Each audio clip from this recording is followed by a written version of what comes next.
الحمد لله رب العالمين واشهد ان لا اله الا الله وحده لا شريك له واشهد ان محمدا عبده ورسوله صلى الله وسلم وبارك عليه وعلى اله واصحابه ومن تبعهم باحسان الى يوم الدين اما بعد.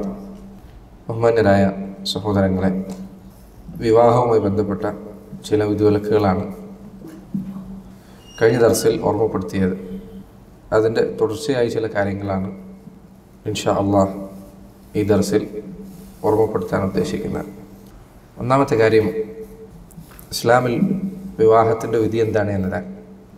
ആമുഖമായി പറയാം, ഇസ്ലാമിൽ ബ്രഹ്മചര്യം എന്നത് തീർത്തും ഇല്ലാത്ത കാര്യമാണ്. ഇസ്ലാം വിലക്കിയ കാര്യങ്ങളിൽ ഒന്നാണ് സ്ത്രീയാകട്ടെ പുരുഷനാകട്ടെ ആരാധന ഉദ്ദേശിച്ചുകൊണ്ട് അള്ളാഹുവിൻ്റെ സാമീപ്യം പ്രതീക്ഷിച്ചുകൊണ്ട് വിവാഹം ഉപേക്ഷിക്കുക എന്നത്, ബ്രഹ്മചര്യം സ്വീകരിക്കുക എന്നത്, ഒരു പുരുഷൻ വിവാഹത്തിൽ നിന്ന് പരിപൂർണമായി മാറി നിൽക്കുകയും അതുമൂലം അള്ളാഹുവിൻ്റെ ഇഷ്ടം കരസ്ഥമാക്കാൻ ആഗ്രഹിക്കുകയും ചെയ്യുക എന്നത് ഹറാമാണ്, നിഷിദ്ധമാണ്. സ്ത്രീകൾ വിവാഹത്തിൽ നിന്ന് മാറി നിന്നുകൊണ്ട് അള്ളാഹു സുബ്ഹാനഹു വ തആലയുടെ അടുപ്പം, അവൻ്റെ ഇഷ്ടം കരസ്ഥമാക്കാൻ ആഗ്രഹിക്കുക എന്നത് ഹറാമായ കാര്യമാണ്. റസൂലുള്ളാഹി സ്വല്ലല്ലാഹു അലൈഹി വസല്ലം അവിടുന്ന് പറഞ്ഞു, തസവ്വജു, മുസ്ലിമീങ്ങളെ നിങ്ങൾ വിവാഹം കഴിക്കുക. ഫഇന്നി മുകാഥിറും ബികുമുൽ ഉമം, അന്ത്യനാളിൽ മറ്റ് സമൂഹങ്ങൾ അവർക്ക് മുൻപിൽ നിങ്ങളുടെ ആധിക്യം കൊണ്ട് ഞാൻ അഭിമാനിക്കുന്നതാണ്. മറ്റുള്ള സമുദായങ്ങൾ അവർക്ക് മുകളിൽ നിങ്ങളുടെ ആധിക്യം കൊണ്ട് ഞാൻ അഭിമാനിക്കുന്നതിനു വേണ്ടി വിവാഹം കഴിക്കുക. വലാ തകൂനു കറഹ്ബാനിയത്തി നസാറ, നസാറാക്കളിലെ ബ്രഹ്മചാരികൾ അല്ലെങ്കിൽ ബ്രഹ്മചര്യം സ്വീകരിച്ച ആളുകൾ, അവരെ പോലെ നിങ്ങൾ ഒരിക്കലും ആകാൻ പാടില്ല. ഇസ്ലാമിൻ്റെ മേന്മകളിൽ ഒന്നാണ് ബ്രഹ്മചര്യം ഇസ്ലാം വിലക്കിയെന്ന്. നബി സല്ലല്ലാഹു അലൈഹി വസല്ലമയുടെ സഹാബിമാരിൽപ്പെട്ട ഉസ്മാൻ ഇബ്നു മദ്ഊൻ, അദ്ദേഹം സഹാബികളുടെ കൂട്ടത്തിൽ ഏറ്റവും ഇബാദത്ത് കൊണ്ട് അറിയപ്പെട്ട ആളായിരുന്നു. ഇബാദത്തിന് വേണ്ടി മാറിയിരിക്കുന്ന ആളുകളിൽ ഏറ്റവും പ്രസിദ്ധനാണ്. ഒരിക്കൽ അദ്ദേഹത്തിൻ്റെ വീട്ടിൽ സഹാബിമാരിൽ ചെന്നപ്പോൾ അദ്ദേഹത്തിൻ്റെ ഭാര്യ, അവർ വളരെ ദുഃഖിതയായി കാണപ്പെട്ടു. ചില റിവായത്തുകളിൽ കാണാം, ആയിഷ റളിയല്ലാഹു അൻഹ അവരുടെ അരികിൽ ഒരിക്കൽ ഉസ്മാൻ ഇബ്നു മദ്ഊനിൻ്റെ ഭാര്യ വന്നെത്തി. അവരുടെ മുഖമാകെ വാടിയിരിക്കുന്നു, ദുഃഖം പ്രകടമാണ്. അദ്ദേഹം ഇബാദത്തിന് വേണ്ടി മാറിയിരിക്കുന്നത് കൊണ്ട് തന്നെ ഭാര്യയോടുള്ള ശ്രദ്ധയിൽ കുറവ് വന്നിരുന്നു. രാത്രി മുഴുവൻ നിസ്കരിക്കും, പകൽ മുഴുവൻ നോമ്പാണ്, ഇബാദത്തുകളിലാണ്. റസൂലുള്ളാഹി സ്വല്ലല്ലാഹു അലൈഹി വസല്ലം അദ്ദേഹം ഈ വിവരം അറിഞ്ഞപ്പോൾ ഉസ്മാൻ ഇബ്നു മദ്ഊനിനോട് ചോദിച്ചു, യാ ഉസ്മാൻ അറഗിബ്ത അൻ സുന്നതി, ഉസ്മാൻ നീ എൻ്റെ മാർഗത്തോട് അനിഷ്ടം കാണിക്കുകയാണോ, വെറുപ്പ് കാണിക്കുകയാണോ? അപ്പോൾ അദ്ദേഹം പറഞ്ഞു, ലാ വല്ലാഹി യാ റസൂലല്ലാഹ് വലാകിൻ സുന്നതക അത്ലുബ്, അല്ലാഹു തന്നെ സത്യം, ഒരിക്കലുമില്ല നബി, അങ്ങയുടെ സുന്നത്താണ് ഞാൻ അന്വേഷിച്ചു കൊണ്ടിരിക്കുന്നത്. നബി സല്ലല്ലാഹു അലൈഹി വസല്ലം പറഞ്ഞു, ഫഇന്നി അനാമു വ ഉസല്ലി, എങ്കിൽ ഞാൻ ഉറങ്ങുകയും രാത്രി എഴുന്നേറ്റ് നിസ്കരിക്കുകയും ചെയ്യാറുണ്ട്. വ അസൂമു വ ഉഫ്തിർ, ഞാൻ നോമ്പ് നോൽക്കുകയും നോമ്പില്ലാത്ത ദിവസങ്ങൾ എനിക്ക് ഉണ്ടാകുകയും ചെയ്യാറുണ്ട്. വ അൻകിഹുൻ നിസാ, ഞാൻ സ്ത്രീകളെ വിവാഹം കഴിക്കുന്നുണ്ട്. ഫത്തഖില്ലാഹ യാ ഉസ്മാൻ, അതുകൊണ്ട് അള്ളാഹുവിനെ സൂക്ഷിക്കുക. ഫഇന്ന ലി അഹ്ലിക അലൈക ഹഖൻ, നിൻ്റെ കുടുംബത്തിന് നിൻ്റെ മേൽ ചില അവകാശങ്ങളുണ്ട്. കുടുംബത്തിന് ചില അവകാശങ്ങളുണ്ട്. ചില ആളുകൾ ദീനിയായ കാര്യങ്ങളിൽ കുറച്ചൊന്ന് മുന്നോട്ട് പോയാൽ ഒന്നല്ലെങ്കിൽ ഭാര്യയോടുള്ള സ്വഭാവം മോശമാക്കും, അല്ലെങ്കിൽ അവരെ ശ്രദ്ധിക്കുന്നതിൽ കുറവ് വരുത്തും. എന്നിട്ട് അതിന് ന്യായമായി ദീനിനെ കൊണ്ടുവരും. അവൻ ഭാര്യയെ ശ്രദ്ധിക്കാത്തതിന്, കുട്ടികളെ ശ്രദ്ധിക്കാത്തതിന് ന്യായം എന്താണ്? ദീനിലാണ്, ഞാൻ നിസ്കാരത്തിലാണ്, ഞാൻ നോമ്പിലാണ്, ഞാൻ ഇബാദത്തിലാണ്, ഞാൻ ദഅവത്തിലാണ്. ഫഇന്ന ലി അഹ്ലിക അലൈക ഹഖൻ, നിൻ്റെ കുടുംബത്തിന് നിൻ്റെ മേൽ ചില അവകാശങ്ങളുണ്ട്. വ ഇന്ന ലി ളൈഫിക അലൈക ഹഖൻ, നിൻ്റെ അതിഥിക്ക് നിൻ്റെ മേൽ ചില അവകാശങ്ങളുണ്ട്. വ ഇന്ന ലി നഫ്സിക അലൈക ഹഖൻ, നിൻ്റെ സ്വന്തം ശരീരത്തിന് നിൻ്റെ മേൽ ചില അവകാശങ്ങളുണ്ട്. സുബ്ഹാനല്ലാഹ്. ഇബ്നു തൈമിയ്യ റഹിമഹുല്ലാഹ് അദ്ദേഹം പറഞ്ഞതായി കാണാം, ദുൽമ് അള്ളാഹു എല്ലാ നിലക്കും നിരോധിച്ചിട്ടുണ്ട്. എല്ലാ നിലക്കും അതിക്രമം ചെയ്യാൻ ഒരാളോട് പാടില്ല, നിന്നോട് വരെ അതിക്രമം ചെയ്യാൻ പാടില്ല. അത് ഇസ്ലാമിൽ മാത്രമുള്ള കാര്യമാണ്. നിന്നോട് വരെ നീ അതിക്രമം ചെയ്യരുത്. രണ്ട് കാലുകളിൽ ചെരുപ്പ് ധരിച്ചുകൊണ്ടേ നടക്കാൻ പാടുള്ളൂ. ഒരു കാലിൽ ചെരുപ്പ് ധരിച്ചുകൊണ്ടും മറുകാലിൽ ചെരുപ്പില്ലാതെ നടക്കുന്നത് നബി സല്ലല്ലാഹു അലൈഹി വസല്ലം വിലക്കിയിട്ടുണ്ട്. നിങ്ങൾ പല ഹദീസ് കേട്ടിട്ടുണ്ടായിരിക്കും. ഒന്നല്ലെങ്കിൽ 2 ചെരുപ്പ് ഇടണം, അല്ലെങ്കിൽ 2 ചെരുപ്പ് അഴിച്ചു വെക്കണം. ഒരു കാലിൽ ചെരുപ്പും ഒരു കാലിൽ ചെരുപ്പില്ലാതെയും നടക്കാൻ പാടില്ല. ആ ഹദീസ് വിശദീകരിച്ചപ്പോൾ ചില ഉലമാക്കൾ പറഞ്ഞു അത് കാലിനോടുള്ള നീതിയാണ്. എൻ്റെ ഒരു കാല് ചൂടുകൊള്ളാതെ നടക്കുന്നു, മറ്റൊരു കാല് ചൂട് അനുഭവിക്കുക എന്നെ ശരീരത്തുള്ള നീതിയാണ്. സ്വന്തം ശരീരത്തോടാണെങ്കിലും നീതി കാണിക്കണം. ഇതേപോലെ നബി സല്ലല്ലാഹു അലൈഹി വസല്ലം പറഞ്ഞു, ഒരാൾ തണലിലും വെയിലിലുമായി ഇരിക്കുകയാണെങ്കിൽ അവൻ ഒന്നല്ലെങ്കിൽ തണലിലേക്ക് മാറട്ടെ, അല്ലെങ്കിൽ വെയിലിലേക്ക് മാറട്ടെ. അയാൾ ഇരിക്കാൻ, അപ്പോൾ വെയിലിങ്ങനെ വന്നു, അവൻ്റെ അരയുടെ താഴ്ഭാഗം മുഴുവൻ തണലുണ്ട്, അവൻ്റെ അരക്ക് മുകളിൽ വെയിലുണ്ട്, എങ്കിൽ ഒന്നല്ലെങ്കിൽ അവൻ വെയിലിലേക്ക് ഇരിക്കട്ടെ, അല്ലെങ്കിൽ അവൻ തണലിലേക്ക് ഇരിക്കട്ടെ. സഹോദരങ്ങളെ, എല്ലാവരോടും ബാധ്യതകളുണ്ട്, ചുറ്റുപാടുള്ളവരോടൊക്കെ ബാധ്യതകളുണ്ട്. വിവാഹം അള്ളാഹുവിൻ്റെ പ്രീതി ഉദ്ദേശിച്ചുകൊണ്ട് ഉപേക്ഷിക്കുക എന്നത് ഹറാമാണ്, നിഷിദ്ധമാണ്, ഇസ്ലാമിൽ വിലക്കപ്പെട്ട കാര്യമാണ്. അപ്പോൾ ഒന്നാമത്തെ ആമുഖം അതാണ്. രണ്ടാമത്തെ കാര്യം, എന്താണ് ഇസ്ലാമിൽ വിവാഹത്തിൻ്റെ വിധി, ഹുക്ം എന്താണ്? നിങ്ങൾ കേട്ടിട്ടുണ്ടായിരിക്കും, അള്ളാഹുവിൻ്റെ ദീനിൽ വിധിവിലക്കുകൾ 5 രൂപത്തിലാണ്. ഒന്നല്ലെങ്കിൽ വാജിബായ കാര്യം, നിർബന്ധമായ കാര്യം, ഉദാഹരണത്തിന് 5 നേരത്തെ നിസ്കാരം, അല്ലെങ്കിൽ സുന്നത്തായ കാര്യം, ഉദാഹരണത്തിന് റാത്തിബായ സുന്നത്ത് നിസ്കാരങ്ങൾ, അതല്ലെങ്കിൽ ഹറാമായ കാര്യം, ഉദാഹരണത്തിന് വ്യഭിചാരം, അതല്ലെങ്കിൽ മക്രൂഹായ കാര്യം, ഒഴിവാക്കുന്നതാണ് നല്ലത് എന്ന് പറയാവുന്ന ഒരു കാര്യം, ഉദാഹരണത്തിന് ഒരു സുന്നത്തായ ഒരു കാര്യം, ഒരാൾക്ക് ഓർമ്മ വന്നതിന് ശേഷം അത് ഉപേക്ഷിക്കുക എന്നത് മക്രൂഹാണ്. ഒരാൾ ചെരുപ്പിടാൻ പോവാണ്, ചെരുപ്പിടാൻ പോകുന്ന സമയത്ത് അയാൾക്ക് ഓർമ്മയുണ്ട് വലതുകാലിൽ ചെരുപ്പിടാൻ സുന്നത്ത്, പക്ഷേ അയാളത് ഉപേക്ഷിക്കുകയാണെങ്കിൽ അത് മക്രൂഹാണ്. മക്രൂഹിന് പറയാവുന്ന ഏറ്റവും നല്ല ഉദാഹരണങ്ങളൊന്നാണ് ബോധപൂർവ്വം സുന്നത്ത് ഉപേക്ഷിക്കാന്നുള്ളത്, സാധ്യമായിട്ടും ഉപേക്ഷിക്കാന്നുള്ളത്. 5-ാമത്തേത് മുബാഹാണ്, അനുവദനീയമായ കാര്യം. അപ്പോൾ ഏതൊക്കെ കാര്യം? വാജിബ്, സുന്ന, ഹറാം, മക്രൂഹ്, മുബാഹ്. വിവാഹത്തിൻ്റെ വിധി എന്താ? ബഹുഭൂരിപക്ഷം പണ്ഡിതന്മാരുടെ അഭിപ്രായം വിവാഹം സുന്നത്താണ്, അല്ലെങ്കിൽ സുന്ന മുഅക്കദ, പ്രബലമായ സുന്നത്താണ്. അതാണ് മദ്ഹബുകളിലെ പല പണ്ഡിതന്മാരുടെ അഭിപ്രായം. ചില ആളുകൾ അഭിപ്രായപ്പെട്ടു, അല്ലാഹു അഅലം, ഷെയ്ഖ് ഇബ്നു ഉസൈമീൻ അദ്ദേഹത്തിൻ്റെ അഭിപ്രായം അതാണ്. ഈ കാലഘട്ടത്തിൽ പല പണ്ഡിതന്മാരും അഭിപ്രായം പറഞ്ഞതായി കാണാം. ഈ കാലഘട്ടത്തിൽ പ്രത്യേകിച്ചും വിവാഹം വാജിബാണ്, സാധ്യമാകുന്നവരെ സംബന്ധിച്ചിടത്തോളം. സാധിക്കുമെങ്കിൽ വിവാഹം വാജിബാണ്, അത് നീട്ടിവെക്കുന്നത് ശരിയല്ല. തെളിവെന്താണ്? അള്ളാഹുവിൻ്റെ റസൂൽ സല്ലല്ലാഹു അലൈഹി വസല്ലമയുടെ ഹദീസാണ്. നബി സല്ലല്ലാഹു അലൈഹി വസല്ലം പറഞ്ഞു, യാ മഅ്ശറ ശബാബ് മൻ ഇസ്തതാഅ മിൻകുമുൽ ബാഅത ഫലിയതസവ്വജ്. അല്ലയോ യുവാക്കളുടെ സമൂഹമേ, നിങ്ങൾ വിവാഹം സാധിക്കുന്നവരാരാണോ ഫലിയതസവ്വജ്, വിവാഹം കഴിക്കട്ടെ. വിവാഹം സാധിക്കുക എന്നതുകൊണ്ട് ഉദ്ദേശിക്കുന്നത് എന്താണ്? 2 കാര്യങ്ങളാണ്. ഒന്നാമത്തെ കാര്യം, ഭാര്യയെ തൃപ്തിപ്പെടുത്താൻ സാധിക്കുക, ശാരീരികമായ ശേഷി ഉണ്ടാവുക. വിവാഹം കഴിക്കാൻ ഒരു ഭാര്യയെ പോറ്റാൻ ശാരീരികമായ ശേഷി ഉണ്ടാവും, ലൈംഗിക ബന്ധത്തിൽ ഏർപ്പെടാൻ സാധിക്കും. രണ്ടാമത്തെ കാര്യം, ഒരു ഭാര്യയ്ക്ക് ചിലവ് കൊടുക്കാൻ സാധിക്കും, അവളെ നോക്കാനും അവൾക്കൊരു വസ്ത്രം കൊടുക്കാനും ഭക്ഷണം കൊടുക്കാനുമുള്ള കഴിവ് അവൻ്റെ പക്കലുണ്ട്. അതുണ്ട് എങ്കിൽ മൻ ഇസ്തതാഅ മിൻകുമുൽ ബാഅത ഫലിയതസവ്വജ്, നിങ്ങളിൽ ആർക്കാണോ സാധിക്കുന്നത് വിവാഹം കഴിക്കട്ടെ. ഷെയ്ഖ് ഇബ്നു ഉസൈമീൻ അദ്ദേഹം പറഞ്ഞു, നബി സല്ലല്ലാഹു അലൈഹി വസല്ലം ഒരു കാര്യം കൽപ്പിച്ചാൽ അസ്ല്, അതിൻ്റെ അടിത്തറ, അതിൽ നിന്ന് മനസ്സിലാക്കാവുന്ന പൊതുവായ വിധി എന്താണ്? അത് വാജിബാണ്. റസൂൽ സല്ലല്ലാഹു അലൈഹി വസല്ലം ഒരു കാര്യം കൽപ്പിച്ചാൽ അത് വാജിബാണ്. ഇവിടെ അവിടുന്ന് കൽപ്പിച്ചിരിക്കുകയാണ്, കൽപ്പനാ സ്വരത്തിലാണ് പറഞ്ഞത്, കല്യാണം കഴിക്കണം എന്നാണ് പറഞ്ഞത്, അത് വാജിബാണ്. അപ്പോൾ സാധിക്കുമോ? വിവാഹം കഴിച്ചിരിക്കണം. മാത്രമല്ല അദ്ദേഹം പറഞ്ഞു, വിവാഹം സാധ്യമായിട്ടും ഉപേക്ഷിക്കുക എന്നതിൽ നസാറാക്കളോടുള്ള സദൃശ്യപ്പെടലുണ്ട്. അവരുടെ രീതിയിൽപ്പെട്ടതാണ് വിവാഹം. പൊതുവെ നമ്മുടെ നാട്ടിൽ മുസ്ലിമീങ്ങളുടെ പഴയ കാലം മുതലേ ഉള്ള അടയാളങ്ങളിലൊന്നാണ് നേരത്തെ വിവാഹം കഴിക്കാന്നുള്ളത്. മറ്റു മതവിഭാഗങ്ങളിൽ മുസ്ലിങ്ങൾ വേറിട്ട് നിന്നതിൻ്റെ കാര്യങ്ങളിലൊന്നാണ് നേരത്തെ വിവാഹം കഴിക്കാന്നുള്ളത്. വിഗ്രഹാരാധകരാകട്ടെ, വേദക്കാരാകട്ടെ, നസാറാക്കളാകട്ടെ, നമ്മുടെ നാട്ടിൽ പൊതുവേ വളരെ വൈകി വിവാഹം കഴിക്കുന്ന ആളുകളാണ്. മുസ്ലിമീങ്ങൾ മറ്റുള്ളവർ വേറിട്ട് നിന്നിരുന്ന കാര്യങ്ങളിലൊന്നാണ് നേരത്തെ വിവാഹം കഴിക്കാന്നുള്ളത്. വിവാഹം സാധ്യമായിട്ടും ഉപേക്ഷിക്കുക എന്നത്, വൈകിപ്പിക്കുക എന്നത് നസാറാക്കളോട് സദൃശ്യപ്പെടലാണ്. നമ്മുടെ സഹോദരങ്ങളെ വിവാഹം കഴിക്കുക മുസ്ലിങ്ങളുടെ അടയാളമാണ്, നമ്മുടെ അഭിമാനത്തിൽപ്പെട്ടതാണ്, അത് വൈകിപ്പിക്കരുത്. ഇന്ന് വ്യാപകമായി പ്രചരിച്ചുകൊണ്ടിരിക്കുന്ന കാര്യങ്ങളിലൊന്നാണ് വിവാഹം വൈകിപ്പിക്കുക എന്നുള്ളത്, കാര്യമില്ലാതെ, കാരണമില്ലാതെ. ചിലർ പറഞ്ഞതുപോലെ വിവാഹം തുടക്കത്തിൽ വൈകിപ്പിക്കുന്നത് സ്വന്തം ഇഷ്ടപ്രകാരമായിരിക്കും, പിന്നെ വൈകുന്നത് അവനവൻ്റെ ഇഷ്ടപ്രകാരമായിരിക്കില്ല, സാധിക്കാത്തത് കൊണ്ടായിരിക്കും. അത് എത്രയോ ആൾക്കാരുടെ അനുഭവമാണ്. വിവാഹം തുടക്കത്തിൽ വൈകിപ്പിക്കുന്നത് ജോലിയാവട്ടെ, അല്ലെങ്കിൽ അതാവട്ടെ ഇതാവട്ടെ, പിന്നെ അവസാനം വിവാഹം കഴിക്കാൻ നോക്കിയാൽ അവൻ ഉദ്ദേശിച്ച പോലെ വിവാഹം നടക്കില്ല. ഒന്നല്ലേ അവൻ്റെ പ്രായം കൂടിയിട്ടുണ്ട്, അല്ലെങ്കിൽ അവളുടെ പ്രായം വർദ്ധിച്ചിട്ടുണ്ട്, അവൾ ഉദ്ദേശിച്ച പോലെ കിട്ടില്ല, അവൻ ഉദ്ദേശിച്ച പോലെ.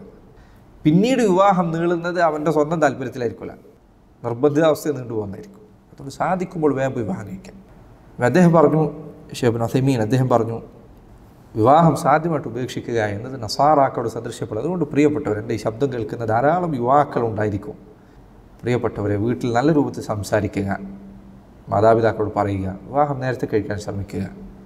അതിൽ യാതൊരു കുറവ് നിങ്ങൾ വിചാരിക്കേണ്ടതില്ല, യാതൊരു നാണക്കേട് വിചാരിക്കില്ല. അവരെന്ത് വിചാരിക്കും, അവർ വിവരമല്ല നിന്നെ വളർത്തുന്നത്. അള്ളാഹു സുബ്ഹാനഹു വതആലയെ തൃപ്തിപ്പെടുത്തുക എന്നതല്ലാതെ ദുനിയാവിലുള്ള മനുഷ്യരെ തൃപ്തിപ്പെടുത്തുക എന്ന് നിനക്ക് സാധിക്കുന്ന കാര്യമേ അല്ല. അത് എത്ര ശ്രമിച്ചാലും നടക്കില്ല. അപ്പം അതുകൊണ്ട് അവർക്കും ഇവർക്കും വേണ്ടി ജീവിക്കാതെ അള്ളാഹുവിനോട് ജീവിക്കുക, നിനക്ക് മനസ്സിന് സമാധാനം ഉണ്ടാവും. മാത്രമല്ല ഇബ്നു ഉസൈമീൻ അദ്ദേഹം പറഞ്ഞു, വിവാഹം കഴിക്കുന്നത് കൊണ്ട് ലഭിക്കുന്ന ഗുണങ്ങൾ ധാരാളമുണ്ട്. നബി സല്ലല്ലാഹു അലൈഹി വസല്ലം തന്നെ പറഞ്ഞതുപോലെ വിവാഹത്തെക്കുറിച്ച് അവിടുന്ന് പറഞ്ഞു, ഫഇന്നഹു അഗദ്ദു ലിൽ ബസർ വഅഹ്സനു ലിൽ ഫർജ്. അവിടുന്ന് നോമ്പിനെ കുറിച്ചാണ് പറഞ്ഞത്. അത് കണ്ണു താഴ്ത്താൻ സഹായിക്കുന്നതാണ് വിവാഹം കഴിക്കുക എന്നുള്ളത്. കാരണം നോമ്പ് അതിന് സഹായിക്കും, വിവാഹത്തിന് പകരമാണ് നോമ്പ് എങ്കിൽ വിവാഹവും അതിന് സഹായിക്കുന്നതാണ്. വിവാഹം കഴിച്ചാൽ കണ്ണു താഴ്ത്താൻ സഹായിക്കും, കാരണം അവൻ്റെ അടുത്ത് ഭാര്യയുണ്ട്. വഅഹ്സനു ലിൽ ഫർജ്, അവൻ്റെ ഗുഹ്യസ്ഥാനത്തെ സംരക്ഷിക്കാൻ അത് അവനെ സഹായിക്കുന്നതാണ്. അത് സഹോദരങ്ങളെ, ഈ കാലഘട്ടത്തിൽ നിങ്ങൾ എന്തുകൊണ്ട് തിരിച്ചറിയേണ്ട ഗൗരവപ്പെട്ട കാര്യമാണ്. ഇഹ്സാനുൽ ഫർജ് എന്നത്, ഗുഹ്യസ്ഥാനം ഹറാമായൊരു സ്ഥലത്ത് പ്രവേശിച്ചിട്ടില്ല എന്നത് നിങ്ങൾക്ക് നൽകുന്ന ആഫിയത്തിൻ്റെ വില അത് നഷ്ടപ്പെട്ടവരെ നോക്കിയാലല്ലാതെ മനസ്സിലാവില്ല. വ്യഭിചാരം എന്നത് ഇബ്നു ഖയ്യിം ചില ഇടങ്ങൾ ഇൻഷാ അല്ലാഹ് നമുക്ക് ചില ദർസുകളിൽ പറയാനുണ്ട്. വ്യഭിചാരം എന്നത് പ്രവേശിച്ചു കഴിഞ്ഞാൽ പരിശ്രമിക്കുന്നവരെല്ലാം പരിശ്രമിച്ചാൽ ഒരാളെ പുറത്തു കൊണ്ടുവരാൻ പറ്റാത്ത പ്രശ്നങ്ങളിലൊന്നാണ്. അവൻ്റെ മരണം വരെ അവൻ ആ പ്രശ്നം പേടിച്ചുകൊണ്ടായിരിക്കും ജീവിക്കുന്നത്. വ്യഭിചാരത്തിലകപ്പെട്ട ഒരാളുടെ അവസ്ഥ. കാരണം എന്നും ഈ വ്യഭിചാരത്തിലകപ്പെട്ട, ഈ ഹറാമായ ബന്ധത്തിലകപ്പെട്ട ഒരാളുടെ അഭിമാനം തകരാൻ എന്നും സാധ്യതയാണ്. ഏതൊരു ദിവസവും എന്ന് നേരം പുലരുമ്പോഴും അവൻ പണ്ട് ചെയ്ത രഹസ്യമായ വൃത്തികേട് പുറത്തു വരാനുള്ള സാധ്യത ഉണ്ട് എന്ന പേടിയിലാണ് അവൻ എണീക്കുന്നത്. അവൻ്റെ മക്കളറിയാൻ സാധ്യതയുണ്ട്. നാളെ ഏതെങ്കിലും കാലത്ത് ചിലപ്പോൾ അവൻ്റെ കുട്ടിയെന്ന് പറഞ്ഞിട്ട് ആരെങ്കിലും കയറി വരാൻ സാധ്യതയുണ്ട്. എത്ര സംഭവിക്കാറുണ്ട് ഇതൊക്കെ. സഹോദരങ്ങളെ, ഗുഹ്യസ്ഥാനം സംരക്ഷിക്കാൻ സാധിക്കുക എന്നത്, ഹറാമിലേക്ക് പോവാതിരിക്കുക എന്നുള്ളത്, അതിൻ്റെ ഞാമത്ത് വളരെ വലുതാണ്. ഇതിനൊക്കെ വിവാഹം സഹായിക്കും. ചില പണ്ഡിതന്മാർ പറഞ്ഞു, വിവാഹം അതിൻ്റെ വിധി ഓരോ വ്യക്തികളുടെയും സാഹചര്യം അനുസരിച്ച് നേരത്തെ പറഞ്ഞ 5 വിധികൾക്കും സാധ്യതയുണ്ട്. നേരത്തെ നമ്മൾ ഏതൊക്കെ പറഞ്ഞേ? വാജിബ്, സുന്നത്ത്, ഹറാം, മക്റൂഹ്, മുബാഹ്. ഈ 5 അവസ്ഥകളിൽ 5 വിധികൾ വരാൻ സാധ്യതയുണ്ട്. വ്യഭിചാരം ഭയക്കുന്ന ഒരാളെ സംബന്ധിച്ചിടത്തോളം അയാൾക്ക് വിവാഹം സാധിക്കുമെങ്കിൽ അവൻ വിവാഹം കഴിക്കുക എന്നത് നിർബന്ധമാണ്. വ്യഭിചാരം അതിലേക്ക് അകപ്പെട്ടു പോകുമെന്ന് ഭയക്കുന്ന ഒരാൾ, അയാളെ സംബന്ധിച്ചിടത്തോളം വിവാഹത്തിന് സാധ്യമാണെങ്കിൽ വിവാഹം കഴിക്കൽ നിർബന്ധമാണ്. പ്രിയപ്പെട്ട രക്ഷിതാക്കളെ, ഉപ്പമാരെ, ഉമ്മമാരെ, നിങ്ങളുടെ കുട്ടി നിങ്ങളോട് വന്ന് പറയാം, സൂചന കാണിക്കാൻ, അല്ലെങ്കിൽ അവൻ്റെ പക്കൽ നിങ്ങൾ അശ്ലീലമായ എന്തെങ്കിലും ഒരു കാര്യം കണ്ടു എന്ന് വിചാരിക്കുക, അവനെ രക്ഷിക്കാൻ ശ്രമിക്കുക, അവനെ എങ്ങനെയെങ്കിലും ആ അപകടത്തിൽ നിന്ന് രക്ഷപ്പെടുത്താൻ ശ്രമിക്കുക, വിവാഹം കഴിച്ചു കൊടുക്കുക. നിങ്ങളുടെ മക്കളോട് നിങ്ങൾക്ക് ചെയ്യാൻ കഴിയുന്ന ഏറ്റവും നല്ല കാര്യമാണത്. എങ്ങനെയാണ് ഇത് ഒരാളോട് പറഞ്ഞു മനസ്സിലായി? എത്ര കുട്ടികളാണ് വിളിക്കുന്നത്, വാപ്പ സമ്മതിക്കുന്നില്ല, ഉമ്മ സമ്മതിക്കുന്നില്ല വിവാഹം കഴിക്കാൻ. എന്താണ് വിവാഹം കഴിക്കുന്നതിന് അപകടമുള്ളത്? എന്താണ് അതുകൊണ്ടൊരു ഉപദ്രവം ഉണ്ടാകുന്നത്? സഹോദരി, ഈ ശബ്ദം കേൾക്കുന്ന ഉപ്പമാരുണ്ടെങ്കിൽ, ഉമ്മമാർ, നിങ്ങളുടെ കുട്ടികൾക്ക് അങ്ങനെ പ്രയാസം അനുഭവപ്പെടുമെന്ന് തോന്നുന്നുണ്ടെങ്കിൽ ഉടനെ അവർ വിവാഹം കഴിപ്പിക്കുക. വിവാഹം വ്യഭിചാരം ഭയക്കുന്നവരെ സംബന്ധിച്ചിടത്തോളം നിർബന്ധമാണ്. വ്യഭിചാരത്തിലേക്ക് പോയി കഴിഞ്ഞാൽ പിന്നെ ചില ആൾക്കാർ പറയും ബോയ് ഫ്രണ്ട് ഉണ്ട്. രക്ഷിതാക്കളിൽ ചിലരുടെ അവസ്ഥ സുബ്ഹാനല്ലാഹ് ഏറ്റവും സങ്കടമുള്ളതാണ്. മകന് ബോയ് ഫ്രണ്ട് ഉണ്ട്, അല്ലെങ്കിൽ മകന് ഗേൾ ഫ്രണ്ട് ഉണ്ട്, മകൾക്ക് ബോയ് ഫ്രണ്ട്, ഇതൊക്കെ അറിയാം. അതൊക്കെ ഈ പ്രായത്തിൽ അങ്ങനെ. നിങ്ങൾ ചിന്തിക്കുന്നുണ്ടോ അവരുടെ വിവാഹ ജീവിതത്തെയാണ് നിങ്ങൾ ഈ തകർക്കാൻ പോകുന്നത്? ഇത് കുറച്ചു കാലം കഴിഞ്ഞ് ബോയ് ഫ്രണ്ട് കഴിഞ്ഞ് ഗേൾ ഫ്രണ്ട്, പിന്നെ അവൻ കല്യാണം കഴിക്കും. അള്ളാഹു ഖുർആനിൽ പറഞ്ഞ വാക്ക് നിങ്ങൾ ഓർക്കുക, അത്തയ്യിബൂന ലിത്തയ്യിബാത്ത്. പരിശുദ്ധി ജീവിതത്തിൽ പാലിച്ച പുരുഷന്മാർ അവർ പരിശുദ്ധിയുള്ള സ്ത്രീകൾക്കുള്ളതാണ്. വത്തയ്യിബാത്തു ലിത്തയ്യിബീൻ. പരിശുദ്ധിയുള്ള സ്ത്രീകൾ പരിശുദ്ധിയുള്ള പുരുഷന്മാർക്കുള്ളതാണ്. പൊതുവെ മനുഷ്യന്മാർക്ക് ഇങ്ങനെയാണ് കിട്ടുക. പൊതുവെ മനുഷ്യന്മാർക്ക് ഇങ്ങനെ ആയിരിക്കും ഉണ്ടാവുക. ജീവിതത്തിൽ വിശുദ്ധി പാലിക്കുന്നവരാണ് അതിന് യോജിച്ച ഭാര്യയെ കിട്ടുക. പൊതുവെ ചില കാര്യങ്ങൾ, ചില സന്ദർഭങ്ങൾ, ഏത് കാര്യത്തിനും അങ്ങനെയാണ്. ഈ ആയത്ത് വിശദീകരിച്ച് ചിലർ പറഞ്ഞു ഇത് അള്ളാഹുവിൻ്റെ പ്രാപഞ്ചികമായ വിധിയിൽപ്പെട്ടതാണ്. നല്ല ഒരുത്തന് നല്ല ഭാര്യയെ കിട്ടും, അവൻ്റെ അവസ്ഥയ്ക്ക് യോജിച്ചതായിരിക്കും. വൽ ഖബീസൂന ലിൽ ഖബീസാത്ത്, വൃത്തികെട്ട സ്ത്രീകൾ വൃത്തികെട്ട പുരുഷന്മാർക്കുള്ളതാണ്. നിൻ്റെ ജീവിതം മുഴുവൻ നീ വൃത്തികേടിൽ നയിച്ചിട്ട് നിനക്ക് ഏറ്റവും പരിശുദ്ധിയുള്ള സ്ത്രീയെ ലഭിക്കണമെന്ന് പറഞ്ഞാൽ എത്ര അന്യായമായ കാര്യമാണ് നീ ആവശ്യപ്പെടുന്നത്. അതുകൊണ്ട് സഹോദര, വിവാഹം കഴിക്കാൻ സാധിക്കും, വിവാഹം കഴിക്കാം. എത്ര ഇത് ഊന്നി പറഞ്ഞാലും അത് മതിയാവുകയില്ല. ഒന്നാമത്തേത് അതാണ്. രണ്ടാമത്തേത് ചിലർ പറഞ്ഞു ഒരാൾക്ക് വ്യഭിചാരം ഭയപ്പെടുന്ന അവസ്ഥയില്ല, അയാൾ വ്യഭിചാരം പേടിക്കുന്നില്ല, അയാൾക്ക് സ്വന്തം നിയന്ത്രിക്കാൻ ശേഷിയുള്ള ഒരു നാട്ടിലാണ് അയാൾ ജീവിക്കുന്നത്. ചില ആൾക്കാർക്ക് അങ്ങനെ ഉണ്ട്. ഉദാഹരണത്തിന് ചില നാടുകളിൽ അവിടെ വ്യഭിചരിക്കുക എന്നുള്ളത് അത്ര പ്രയാസമായിരിക്കും, അങ്ങനെ അവസരം കിട്ടുക എന്നുള്ളത് അത്രയും പ്രയാസകരമായ നാട്ടിലാണ് അയാൾ ജീവിക്കുന്നത്. അയാൾ വ്യഭിചരിക്കാൻ ഉദ്ദേശത്തിന് നടക്കില്ല. അങ്ങനെ ഒരാളെ സംബന്ധിച്ചിടത്തോളം അയാൾ വ്യഭിചാരം പേടിക്കുന്നില്ലെങ്കിൽ അയാൾക്ക് വിവാഹം കഴിക്കാൻ സാധ്യമാണ് എങ്കിൽ അയാൾക്ക് വിവാഹം കഴിക്കുന്നത് സുന്നത്താണ്, നിർബന്ധമില്ല. പ്രത്യേകിച്ചും അയാൾ വിവാഹം കഴിക്കുന്നത് കൊണ്ട് അയാൾ ഉദ്ദേശിക്കുന്ന കുട്ടികളുണ്ടാവുക, ഇങ്ങനെയുള്ള സുന്നത്തായ കാര്യങ്ങളാണ് ഉദ്ദേശിക്കുന്നത് എങ്കിൽ അയാൾക്ക് വിവാഹം കഴിക്കുന്നത് സുന്നത്താണ്. ധാരാളം പണ്ഡിതന്മാർ പറഞ്ഞു, പ്രത്യേകം ശ്രദ്ധിക്കുക, ധാരാളം ഉലമാക്കൾ പറഞ്ഞു നവാഫിലായ സുന്നത്തായ രാത്രി നിസ്കാരം ഇങ്ങനെയുള്ള ഇബാദത്തുകൾക്ക് ഒഴിഞ്ഞിരിക്കാൻ വേണ്ടി വിവാഹം ഉപേക്ഷിക്കുന്നതിനേക്കാൾ നല്ലത് വിവാഹം കഴിക്കുന്നതാണ്. ചിലർക്ക് അഭിപ്രായ വ്യത്യാസമുണ്ട്. പക്ഷേ ധാരാളം പണ്ഡിതന്മാർ പറഞ്ഞു സുന്നത്തായ ഇബാദത്തുകൾക്ക് വേണ്ടി മാറിയിരിക്കാൻ വേണ്ടി ഒരാൾ വിവാഹം ഉപേക്ഷിക്കുന്നതിനേക്കാൾ നല്ലത് അയാൾക്ക് വിവാഹം കഴിക്കുന്നത്. അതാണ് രണ്ടാമത്തെ വിധി. മൂന്നാമത്തേത് ഹറാമാവുന്ന അവസ്ഥയാണ്. ഒരാൾ വിവാഹം കഴിച്ചാൽ അയാൾ ഭാര്യയ്ക്ക് ഉപദ്രവം ചെയ്യുമെന്ന് അയാൾക്ക് ഉറപ്പാണ്. അയാളുടെ ശാരീരികമായ കാരണങ്ങൾ കൊണ്ടോ അയാളുടെ സ്വഭാവപരമായ പ്രശ്നങ്ങൾ കൊണ്ടോ അയാൾ വിവാഹം കഴിച്ചാൽ വിവാഹ ജീവിതം സാധിക്കുകയില്ല. അയാൾക്കറിയാം അസാധ്യമാണ്. അല്ലെങ്കിൽ അയാൾക്ക് വിവാഹം കഴിച്ചാൽ അത് കൊണ്ടു നടക്കാനുള്ള ശേഷിയില്ല, ശാരീരികമായ കഴിവില്ല, അല്ലെങ്കിൽ സാമ്പത്തികമായ കഴിവില്ല, തീർത്തും അയാൾക്ക് സാധിക്കില്ല. അയാൾ ഭാര്യ ഉപദ്രവത്തിലേക്ക് നയിക്കുമെന്ന് അയാൾക്ക് ഉറപ്പാണെങ്കിൽ അയാൾ വിവാഹം കഴിക്കുന്നത് ഇതായിരിക്കും, ഹറാമായിരിക്കും. മറ്റൊരാളെ ഉപദ്രവിക്കുക എന്നുള്ളത് ഹറാമാണ് എന്നതുകൊണ്ട് തന്നെ. മക്രൂഹാകുന്ന അവസ്ഥ ചിലർ പറഞ്ഞു ഒരാൾക്ക് വിവാഹം കഴിക്കാൻ ശേഷിയുണ്ട്, എല്ലാമുണ്ട്, പക്ഷേ അയാളുടെ അടുക്കൽ ചില പ്രശ്നങ്ങളുണ്ട്. വിവാഹം കഴിച്ചാൽ ചിലപ്പോൾ ഭാര്യയ്ക്ക് വലിയ ഉപദ്രവം ഉണ്ടാക്കാത്ത എന്നാൽ ചില പ്രശ്നങ്ങളുണ്ട്. അത്തരം ആളുകൾക്ക് ചിലപ്പോൾ വിവാഹം കഴിക്കുന്നത് മക്രൂഹായിരിക്കും. മുബാഹാകുന്ന അവസ്ഥകളിൽപ്പെട്ടതാണ് ഒരാൾക്ക് ലൈംഗികമായ യാതൊരു താല്പര്യമില്ല. അങ്ങനത്തെ ഒരാളെ സംബന്ധിച്ചിടത്തോളം അയാൾക്ക് വിവാഹം കഴിക്കുന്നത് അനുവദനീയമാണ്. അയാൾ ഭാര്യയെ ഉപദ്രവിക്കുകയൊന്നും ചെയ്യുന്നില്ലെങ്കിൽ, അതൊരു ഭാര്യയെ ഉപദ്രവിക്കുന്ന അവസ്ഥയിലേക്ക് എത്തില്ലെങ്കിൽ അയാൾക്ക് വിവാഹം കഴിക്കുന്നത് അനുവദനീയമാണ്. അയാൾക്ക് ലൈംഗികമായ തൃഷ്ണകളില്ല, വിവാഹം കഴിച്ചില്ല എന്നുള്ളതുകൊണ്ട് അയാൾ ഹറാമിൽ പോകില്ല എന്ന് എനിക്കറിയാം. അത്തരം ഒരാൾക്കത് മുബാഹായിരിക്കും. ഇതാണ് വിവാഹത്തിൻ്റെ വിധി. ഇത് അതിൻ്റെ വിധിവിലക്കുകളുമായി ബന്ധപ്പെട്ടതാണ്. സഹോദര, വിവാഹം കഴിച്ചവരും കഴിക്കാനിരിക്കുന്നവരും ശ്രദ്ധിക്കേണ്ട കാര്യമാണ് ഇനി പറയുന്നത്. എന്തിനാണ് വിവാഹം കഴിക്കുന്നത്? എന്താണ് വിവാഹത്തിൻ്റെ ലക്ഷ്യം? ധാരാളം ആളുകളെ സംബന്ധിച്ചിടത്തോളം വിവാഹമെന്നാൽ, തുടക്കത്തിൽ പ്രത്യേകിച്ചും കൗമാരക്കാരെ സംബന്ധിച്ചിടത്തോളം, യുവാക്കളെ സംബന്ധിച്ചിടത്തോളം വിവാഹമെന്നാൽ ലൈംഗികമായ താല്പര്യം തീർക്കുക എന്നതാണ് മിക്ക ആളുകളുടെയും തുടക്കത്തിലുള്ള ചിന്ത അതായിരിക്കും. പക്ഷേ സഹോദര, ഒരു മുസ്ലിമായ ഒരാൾ വിവാഹത്തിലേക്ക് പ്രവേശിക്കുമ്പോൾ അവൻ്റെ നീയത്തിൽ അവൻ കരുതേണ്ട പ്രധാനപ്പെട്ട ചില കാര്യങ്ങളുണ്ട്. ഒന്നാമത്തെ കാര്യം, വിവാഹത്തിൻ്റെ പ്രധാന ലക്ഷ്യങ്ങൾ, ഇസ്ലാം പഠിപ്പിച്ച പ്രധാനപ്പെട്ട ലക്ഷ്യങ്ങൾ ചിലതാണ് ഇത് പറയുന്നത്. ഒന്നാമത്തെ കാര്യം മക്കളെ ലഭിക്കുക എന്നതാണ്. ഒരു പ്രധാനപ്പെട്ട ഉദ്ദേശങ്ങളിൽ ഒന്നതാണ്. ഈ പറഞ്ഞതിൻ്റെ അർത്ഥം നേരത്തെ പറഞ്ഞ ഒരാളുടെ ലൈംഗികമായ തൃഷ്ണ ഒഴിവാക്കുക എന്നുള്ളത് ഇതിൽ പെട്ടതല്ല എന്നല്ല, ഓരോന്നായി പറയണം. ഒന്നാമത്തെ കാര്യം മക്കൾ ജനിക്കുക എന്നുള്ളതാണ്. അതൊരു അത്ഭുതകരമായ കാര്യമാണ്. അള്ളാഹുവിൻ്റെ റസൂൽ സല്ലല്ലാഹു അലൈഹി വസല്ലമയുടെ അരികിൽ ഒരിക്കൽ ഒരാൾ വന്നുകൊണ്ട് പറഞ്ഞു, ഇന്നി അസബ്തു ഇംറഅതൻ ദാത ഹസബിൻ വജമാൽ, നല്ല തറവാടിത്തമുള്ള നല്ല ഭംഗിയുള്ള ഒരു പെൺകുട്ടിയെ കല്യാണം കഴിക്കാൻ കിട്ടിയിട്ടുണ്ട്. വ ഇന്നഹാ ലാ തലിദ്, എന്നാൽ അവൾ പ്രസവിക്കുകയില്ല. അഫ അതസവ്വജുഹ, അവൾ വിവാഹം കഴിച്ചുകൊള്ളട്ടെയോ? പ്രസവിക്കുകയില്ല. റസൂലുള്ളാഹി സ്വല്ലല്ലാഹു അലൈഹി വസല്ലം പറഞ്ഞു, വിവാഹം കഴിക്കരുത്. അയാൾ രണ്ടാമത് വന്നു, നബി സല്ലല്ലാഹു അലൈഹി വസല്ലം ഉത്തരം വീണ്ടും അതേപോലെ തന്നെ ആവർത്തിച്ചു. മൂന്നാമത് അയാൾ വന്നപ്പോൾ അവിടുന്ന് പറഞ്ഞു, തസവ്വജുൽ വദൂദ് അൽ വലൂദ്, തസവ്വജു അൽ വദൂദ്, നിങ്ങൾ ധാരാളമായി സ്നേഹിക്കുന്ന, ഭർത്താവിനെ സ്നേഹിക്കുന്ന സ്ത്രീകളെ വിവാഹം കഴിക്കുക, സ്നേഹം പകരുന്ന ഇണകളെ സ്വീകരിക്കുക. എങ്ങനെ സ്നേഹം പകരുന്ന ഇണ നമ്മൾ സ്നേഹിക്കുന്നത് എങ്ങനെ മനസ്സിലാവാം? കുടുംബത്തിൽ നിന്ന് മനസ്സിലാവും. പൊതുവെ കുടുംബത്തിൽ മനസ്സിലാവും.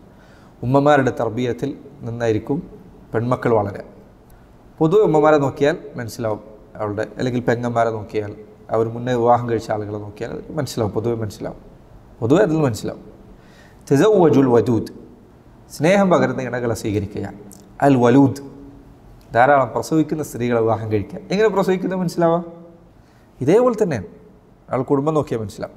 ഉമ്മയെ നോക്കിയാൽ, കുടുംബത്തിൽ നോക്കിയാൽ ധാരാളം മക്കളെ പ്രസവിച്ചവരാണ് എങ്കിൽ പൊതുവെ അവർ ധാരാളമായി പ്രസവിക്കാൻ സാധ്യത ഉണ്ടായിരിക്കും. തസവ്വജുൽ വദൂദ് അൽ വലൂദ് ഫഇന്നി മുകാഥിറും ബിക്കുമുൽ ഉമ്മ, ഞാൻ അന്ത്യനാളിൽ നിങ്ങളുടെ എണ്ണം, നിങ്ങളുടെ ആധിക്യം കൊണ്ട് മറ്റു ഉമ്മത്തുകൾക്ക് മുൻപിൽ അഭിമാനം പറയുന്നതാണ്.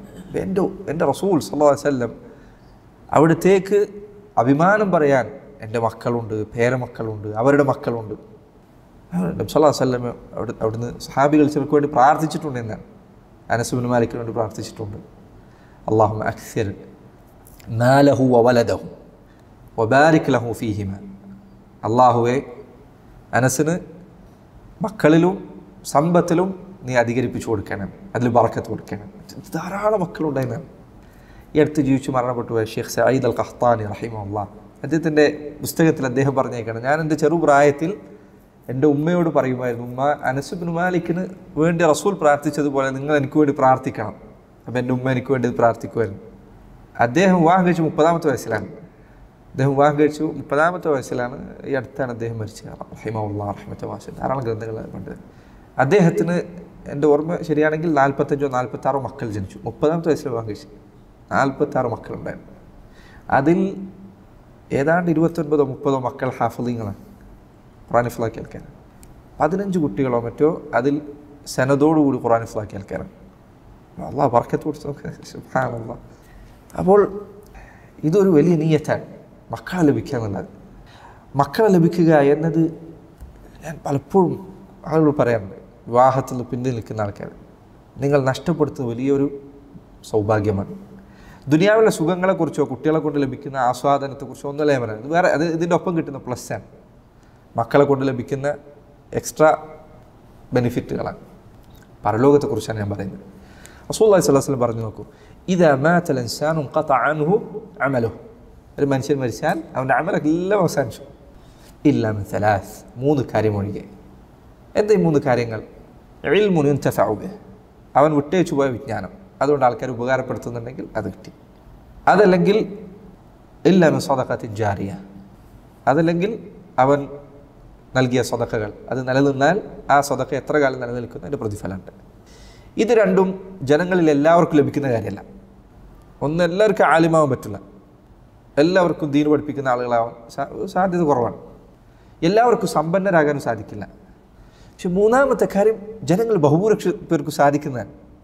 ഔ വലദുൻ സാലിഹൻ യദ്ഉ ലഹു, അവന് വേണ്ടി പ്രാർത്ഥിക്കുന്ന സാലിഹായ ഒരു മകൻ. അത് സഹോദരങ്ങളെ വലിയ കിട്ടലാണ്. ഒന്ന് ആലോചിച്ച്, നിങ്ങൾ മരിച്ചു കഴിഞ്ഞാൽ നിങ്ങളുടെ മക്കൾ എത്ര കാലം ജീവിക്കും? അവർ നിങ്ങൾക്ക് വേണ്ടി ദുആ ചെയ്യാൻ ഇവിടെ ബാക്കിയാവുക എന്നത് എത്ര സമാധാനമുള്ളൊരു കാര്യമാണ്. അതിനുവേണ്ടി വിവാഹം കഴിക്കാൻ മക്കളെ ബാക്കി വെച്ചു പരലോകത്തേക്ക് രക്ഷപ്പെടാൻ ഉള്ള വഴികളിലൊന്നാണ് നമ്മുടെ മക്കൾ. നോക്കൂ, അല്ലാഹുവിൻ്റെ റസൂൽ സ്വല്ലല്ലാഹു അലൈഹി വസല്ലം ഹദീസ് നിങ്ങൾ നോക്കൂ. നബി സല്ലല്ലാഹു അലൈഹി വസല്ലം പറഞ്ഞു, ഇന്ന റജുല ലതുർഫഉ ദറജതുഹു ഫിൽ ജന്ന, ഒരു മനുഷ്യന് സ്വർഗത്തിൽ പദവികൾ ഇങ്ങനെ ഉയർത്തപ്പെട്ട് നൽകും. അയാൾ പറയും, അന്ന ഹാദ, എങ്ങനെയാണ് എനിക്കിത്ര വലിയ പദവി ലഭിച്ചത്? അയാൾക്ക് തന്നെ അത്ഭുതം, ഇത്ര വലിയ പദവിയിൽ ഞാനെങ്ങനെ എത്തിപ്പെട്ടു? അയാളോട് പറയും, ഇസ്തിഗ്ഫാരി വലദിക ലക്, നിൻ്റെ മകൻ നിനക്ക് വേണ്ടി ഇസ്തിഗ്ഫാർ തേടിയതുകൊണ്ടാണ്. യാ സുബ്ഹാനല്ലാഹ്, അയാളുടെ സന്തോഷം എന്തായിരിക്കും? ഇത് കിട്ടാൻ വേണ്ടി വിവാഹം കഴിക്കാൻ. അതുകൊണ്ടാണ് ഭാര്യയുമായി വിവാഹബന്ധത്തിൽ ഏർപ്പെടുമ്പോൾ, ലൈംഗിക ബന്ധത്തിൽ ഏർപ്പെടുമ്പോൾ നിയ്യത്ത് വെക്കുക, അല്ലാഹു ഇതിൽ എനിക്കൊരു കുട്ടിയെ നൽകണേ. ദുആ ചെയ്യാൻ മറക്കരുത്. എന്താ പ്രാർത്ഥന? അല്ലാഹുമ്മ ജന്നിബ്ന ശൈത്താൻ വജന്നിബി ശൈത്താന മിമ്മാ റസഖ്തനാ. പ്രാർത്ഥിക്കാതെ ഓരോ തവണയും ഉമർ ഇബ്നുൽ ഖത്താബ് അദ്ദേഹം പറയാം, ഞാൻ ചില സന്ദർഭങ്ങളിൽ താല്പര്യമില്ലാത്ത സമയങ്ങളിൽ വരെ എൻ്റെ സ്വന്തം ശരീഅത്ത് നിർബന്ധിക്കാറുണ്ട് ഭാര്യയുമായി ഇണചേരാൻ വേണ്ടി, മക്കൾ ലഭിക്കുന്നതിന് വേണ്ടി. ആ മക്കളുടെ പ്രതിഫലത്തിന് പങ്ക് ലഭിക്കാൻ വേണ്ടി. വലിയ കാര്യമാണിത്. അപ്പം അതുകൊണ്ട് കുട്ടികളെ ലഭിക്കുക എന്നത് വിവാഹത്തിലൂടെ മാത്രം ലഭിക്കാവുന്ന ഒരു നന്മയാണ്. സുബ്ഹാനല്ലാഹ്.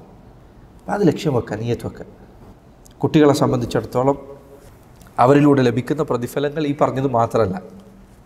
കുട്ടികളുടെ കാര്യത്തിൽ വേറെ കുറേ പ്രതിഫലമുണ്ട്. കുട്ടികൾ മരിച്ചാലുള്ള ദുആ മാത്രമല്ല, കുട്ടികളെ ലഭിക്കാൻ വേണ്ടി നിയ്യത്ത് വെച്ചാൽ അതിന് പ്രതിഫലമുണ്ട്. നബി സല്ലല്ലാഹു അലൈഹി വസല്ലം പെൺമക്കളെ ലഭിച്ചു വളർത്തിയാൽ എന്താ പറഞ്ഞത്? ഒരാൾ ഒരു പെൺകുട്ടിയെ ടിഷ്യൂ ഉണ്ടോ? അടുത്തേക്ക് ടിഷ്യൂ ഉണ്ട്. ഒരാൾ ഒരു പെൺകുട്ടിയെ വളർത്തിയാൽ, 2 പെൺമക്കളെ വളർത്തിയാൽ ആകെ വേണ്ടത് എന്താ? പെൺകുട്ടിയെ വളർത്തുക, അവൾക്ക് നല്ല തർബീയത്ത് നൽകുക, നല്ല മര്യാദകൾ പഠിപ്പിച്ച് വളർത്തുക, വിവാഹം കഴിപ്പിക്കുക. ഖലാസ്, സ്വർഗമുണ്ട്. അത് ചില ഉലമാക്കൾ പണ്ഡിതന്മാർ പറഞ്ഞു, പെൺമക്കൾ എന്താണ്? പെൺമക്കൾ നാളെ അല്ലാഹു സുബ്ഹാനഹു വ തആലയുടെ അരികിൽ പ്രതിഫലം ലഭിക്കാനുള്ള നിഅമത്താണ്. പക്ഷേ ആൺകുട്ടികൾ അവർ നാളെ അല്ലാഹുവിൻ്റെ അരികിൽ ചോദ്യം ചെയ്യപ്പെടാനിരിക്കുന്ന നിഅമത്താണ്. പെൺമക്കൾ അവരെ വളർത്തി നല്ലപോലെ വളർത്തി വിവാഹം കഴിപ്പിച്ചാൽ ഖലാസ്, നിനക്ക് പ്രതിഫലമുണ്ട്, നീ അത്ര ശ്രദ്ധിക്കേണ്ടുള്ളൂ. ആൺമക്കളുടെ കാര്യം നിഅമത്താണ്, നിനക്ക് ലഭിക്കുന്ന നിഅമത്താണ്, നീ അതിൻ്റെ കാര്യത്തിൽ നാളെ ചോദ്യം ചെയ്യപ്പെടും. അപ്പോൾ സഹോദരങ്ങളെ, മക്കൾ നിഅമത്താണ്, അവരെ വളർത്തുന്നതിലൂടെ ലഭിക്കുന്ന പ്രതിഫലം. ശാഫിഈ പണ്ഡിതന്മാരിൽ ചിലർ തൻ്റെ കുട്ടിയെ അടിക്കാൻ പോകുന്നതിന് മുൻപ്, വടികൊണ്ട് അടിക്കാൻ പോകുന്നത് നിയ്യത്ത് വെക്കുമായിരുന്നു. നീ നന്നാകുന്നതിന് വേണ്ടി, അള്ളാഹുവിൻ്റെ പ്രീതി ഉദ്ദേശമുണ്ട്. അവർക്ക് നിയ്യത്ത് ചൊല്ലി പറയാന്നുള്ള അത് ചില ആളുകൾ പ്രാവർത്തികമാക്കിയ രൂപം ഇങ്ങനെയായിരുന്നു. നിയ്യത്ത് ചൊല്ലി പറയേണ്ടതില്ല, അത് വേറെ വിഷയം. പക്ഷേ അവരതിൽ വരെ പുണ്യം പ്രതീക്ഷിച്ചിരുന്നു. തൻ്റെ കുട്ടിയെ അടിക്കുന്നത് കിട്ടിയ ഒരു ചാൻസിൽ കൊടുക്കട്ടെ എന്നുള്ള നിലക്കല്ല, പക്ഷേ അവനെ വളർത്തേണ്ടതിൻ്റെ ഭാഗമാണിത്. അടിക്കാതെ നിവൃത്തിയില്ല. അപ്പം അതുകൊണ്ട് സഹോദരങ്ങളെ, ഇത് ശ്രദ്ധിക്കേണ്ട കാര്യമാണ്. അല്ലാഹു ഖുർആനിൽ പറഞ്ഞു നോക്കൂ നിങ്ങൾ. ഫൽആന, നോമ്പിനെ കുറിച്ച് പറഞ്ഞപ്പോഴാണ് ഫൽആന ബാശിറൂഹുന്ന, നോമ്പിൻ്റെ പകലിൽ, നോമ്പിൻ്റെ രാത്രിയിൽ ഭാര്യയുമായി ബന്ധത്തിലേർപ്പെടുന്നത് ആദ്യ കാലഘട്ടത്തിൽ ഹറാമായിരുന്നു. പിന്നെ അള്ളാഹു അത് ഇളവ് നൽകി. അപ്പോൾ അള്ളാഹു പറയും ഫൽആന ബാശിറൂഹുന്ന, ഇനി നിങ്ങൾ നിങ്ങളുടെ ഇണകളുടെ അടുത്തേക്ക് പോയിക്കോളൂ രാത്രിയിൽ, എന്നിട്ട് അവരുമായി ഇണ ചേർന്നോളൂ. പക്ഷെ ഉടനെ അള്ളാഹു പറയും വബ്തഗൂ മാ കതബല്ലാഹു ലക്കും, അള്ളാഹു നിങ്ങൾക്ക് രേഖപ്പെടുത്തിയത് നിങ്ങൾ അതുകൊണ്ട് പ്രതീക്ഷിച്ചുകൊള്ളുക. എന്താ അള്ളാഹു രേഖപ്പെടുത്തിയത്? മക്കളാണ്. മക്കളെ നിങ്ങൾ അതുകൊണ്ട് ലക്ഷ്യം വെച്ചോളൂ. ജസാക്കല്ലാഹു ഖൈർ. അതുകൊണ്ട് നിങ്ങൾ മക്കളെ ഉദ്ദേശിക്കുക, മക്കളെ ഉദ്ദേശിച്ചുകൊണ്ട് വിവാഹം കഴിക്കുക. ഒന്നാമത്തെ ലക്ഷ്യങ്ങളിലൊന്നാണ്. രണ്ടാമത്തെ കാര്യം അൽ ഇസ്തിഅനാസ് വത്തറാഹും. പുരുഷനെ സംബന്ധിച്ചിടത്തോളം അവൻ്റെ ഭാരങ്ങൾ ഇറക്കി വെക്കാൻ ഒരു ഇണ വേണം. സ്ത്രീയെ സംബന്ധിച്ചിടത്തോളം അവൾക്കും അങ്ങനെ തന്നെയാണ്. അതുകൊണ്ടാണ് വിശുദ്ധ ഖുർആൻ അള്ളാഹു പറഞ്ഞു നോക്കൂ, വമിൻ ആയാതിഹി അൻ ഖലഖ ലക്കും മിൻ അൻഫുസിക്കും അസ്വാജൻ ലിതസ്കുനു ഇലൈഹ. അള്ളാഹുവിൻ്റെ ആയത്തുകളിൽപ്പെട്ട, ദൃഷ്ടാന്തങ്ങളിൽപ്പെട്ടതാണ്, നിങ്ങളിൽ നിന്ന് തന്നെ അവൻ നിങ്ങൾക്ക് ഇണകളെ സൃഷ്ടിച്ചു തന്നിരിക്കുന്നു. എന്നിട്ട് എന്താ ചെയ്തത്? വജഅല ബൈനക്കും മവദ്ദതൻ വറഹ്മ, നിങ്ങൾക്കിടയിൽ അള്ളാഹു സ്നേഹവും മവദ്ദത്ത്, മവദ്ദത്ത് കേവല സ്നേഹമല്ല, കുറച്ച് ഹൃദയത്തിൻ്റെ ഉള്ളിലേക്ക് ഇറങ്ങിച്ചെന്ന ഇഷ്ടമാണത്. വജഅല ബൈനക്കും മവദ്ദതൻ, നിങ്ങൾ രണ്ടുപേർക്കും ഇടയിൽ മവദ്ദത്ത് ഉണ്ടാക്കിയിരിക്കുന്നു. അത്ഭുതകരമായ മവദ്ദത്താണത്. ഞാൻ കഴിഞ്ഞ ദിവസം പറഞ്ഞ പോലെ, ഇന്നലെ വരെ അവൾക്ക് ഏറ്റവും പ്രിയപ്പെട്ടത് അവളുടെ വാപ്പയും ഉമ്മയായിരുന്നു. അവർ പിരിഞ്ഞ് താമസിക്കാൻ പോലും അവൾ തയ്യാറില്ലായിരുന്നു. പക്ഷേ ഇന്ന് അവളുടെ നിക്കാഹിന് ശേഷം അവൾ നിൽക്കാൻ ആഗ്രഹിക്കുന്ന, അവളുടെ ഏറ്റവും ആദ്യത്തെ പ്രയോറിറ്റികളിലൊന്നാവുന്നത് ഈ ഭർത്താവാണ്. ഭർത്താവിനെ സംബന്ധിച്ചിടത്തോളം അയാളുടെ അഭിമാനമായി, അയാൾ ഒപ്പം കൊണ്ടുവരുന്ന ഭാര്യയാണ്. എത്ര പെട്ടെന്നാണ് അവരുടെ കാര്യങ്ങളാകെ മാറി പറഞ്ഞത്. വജഅല ബൈനക്കും മവദ്ദതൻ വറഹ്മ, നിങ്ങൾക്കിടയിൽ മവദ്ദത്തും ഇഷ്ടവും റഹ്മത്തും കാരുണ്യവും അള്ളാഹു നിശ്ചയിച്ചിരിക്കുന്നു. ഉലമാക്കൾ പറഞ്ഞു, വിവാഹത്തിലല്ലാതെ മറ്റൊരിടത്തും ഈ രണ്ടും ഒരുമിക്കുകയില്ല. മവദ്ദത്ത് എന്നാൽ നേർക്ക് നേരെ പറയാൻ വയ്യ പ്രേമമെന്ന്, പക്ഷേ ഒരു ശാരീരികമായ ഇഷ്ടം കൂടി ചേർന്ന് നിൽക്കുന്ന സ്നേഹമാണത്. ശാരീരികമായ സ്നേഹവും പരസ്പരമുള്ള കാരുണ്യവും വിവാഹത്തിലല്ലാതെ ഉണ്ടാവുകയില്ല. വ്യഭിചാരത്തിൽ ശാരീരികമായ ഇഷ്ടമുണ്ടായിരിക്കും, പക്ഷേ ഈ പറഞ്ഞ റഹ്മത്ത് അതിൽ ഉണ്ടാവുകയില്ല. ഉമ്മയും മക്കളുമായുള്ള ബന്ധത്തിൽ റഹ്മത്തുണ്ട്, പരസ്പരമുള്ള കാരുണ്യമുണ്ട്, സ്നേഹമുണ്ട്. പക്ഷേ ഈ മവദ്ദത്തില്ല, ഈ പറയുന്ന ശാരീരിക സ്നേഹം അവിടെ വരുന്നില്ല. ഇത് രണ്ടും ഇവിടെ മാത്രമാണുള്ളത്, മവദ്ദത്തൻ വറഹ്മ. മാത്രമല്ല ഉലമാക്കൾ ചിലർ പറഞ്ഞു, ഈ ആയത്തിൽ അള്ളാഹു ആദ്യം മവദ്ദത്താണ് പറഞ്ഞത്, ആദ്യം ഈ ഇഷ്ടമാണ് പറഞ്ഞത്, രണ്ടാമതാണ് റഹ്മത്ത് പറഞ്ഞത്. നോക്കൂ നിങ്ങൾ, പൊതുവെ അള്ളാഹുവിൻ്റെ ദീനനുസരിച്ച് ജീവിക്കുന്ന ആളുകൾ അവരുടെ ജീവിതം എടുത്തു നോക്കൂ. ചെറിയ പ്രായത്തിൽ, ചോരത്തിളപ്പുള്ള പ്രായമെന്ന് നമ്മൾ പറയുന്ന കാലഘട്ടം, ആ പ്രായത്തിൽ അവരുടെ ജീവിതത്തിൽ കൂടുതൽ പ്രകടമായി നിൽക്കുന്നത് ഈ പറയുന്ന ഇഷ്ടമായിരിക്കും, പരസ്പരമുള്ള അടുപ്പമായിരിക്കും, ഭാര്യയും ഭർത്താവും തമ്മിലുള്ള ഈ ഒരു ഇണക്കമായിരിക്കും. പക്ഷേ പ്രായം ഇങ്ങനെ കയറി ചെല്ലുന്തോറും അവർ രണ്ടുപേർക്കും ഇടയിലെ ബന്ധം റഹ്മത്തിലേക്ക് കൂടുതൽ ചായുന്നത് കാണാം. തളരാൻ തുടങ്ങിയാൽ, വയസ്സാവാൻ തുടങ്ങിയാൽ, സുബ്ഹാനല്ലാഹ്, പ്രായമായ ആളുകളെ നിങ്ങൾക്ക് ചിലർക്ക് ഓർമ്മ ഉണ്ടാവും ഞാനിത് പറയുമ്പോൾ, അവർ തമ്മിൽ കാണിക്കുന്ന കാരുണ്യത്തിൻ്റെ അടയാളങ്ങൾ.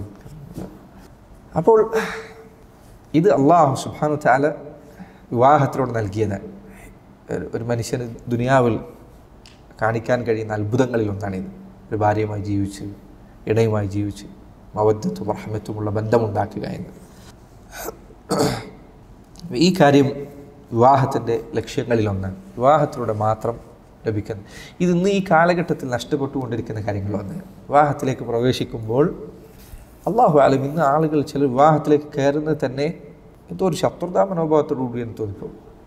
സ്ത്രീ ഭർത്താവിനെ നോക്കുന്നത്, അയാളുടെ അടുത്ത് എന്തൊക്കെ പ്രശ്നങ്ങളുണ്ട് ഇത് വീട്ടിലറിയിക്കണം, ഇയാൾ നമ്മളെന്തെങ്കിലും ചെയ്യുമോ, നമ്മൾ വിവാഹത്തിലേക്ക് പോകുമ്പോൾ തന്നെ മക്കൾക്ക്, പെൺമക്കൾക്ക് വീട്ടിൽ പറഞ്ഞു കൊടുക്കുന്നത് പരമാവധി നിൻ്റേതായ ജോലി ഉണ്ടാക്കണം, നിൻ്റേതായ സമ്പത്ത് ഉണ്ടാക്കണം.